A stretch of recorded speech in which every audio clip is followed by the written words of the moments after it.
ఇటీవల ప్రవేశపెట్టినటువంటి బడ్జెట్ పూర్తిగా ప్రజలను మభ్యపెట్టేటువంటి బడ్జెట్ గా ఉంది. గురువింద గింజ సామెతగా ఉంది, మసిబూసి మారగా చేసినట్టుగా ఉంది.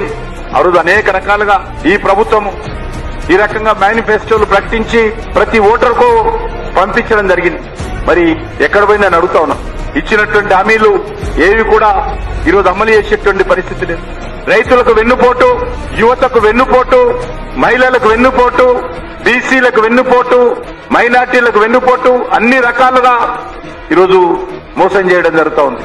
సకాలంలో రైతులు రుణం చెల్లించని కారణంగా వడ్డీలతో పాటు ఈరోజు అసలు కూడా రాష్ట్ర ప్రభుత్వం చెల్లించని కారణంగా రైతులు దిక్కుతోచని పరిస్థితుల్లో ఈరోజు తెలంగాణలో ఉన్నారు. ముఖ్యమంత్రి గారు ప్రచారం మాత్రం చేసుకుంటున్నాడు.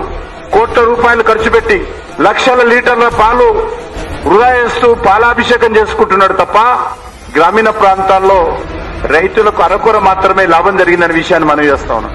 కాబట్టి అందుకే ఈ రోజు భారతీయ జనతా పార్టీ తెలంగాణ రైతులకు విజ్ఞప్తి చేస్తా ఉంది. మీరే గ్రామాలలో రచ్చబండ ఏర్పాటు చేసుకోండి.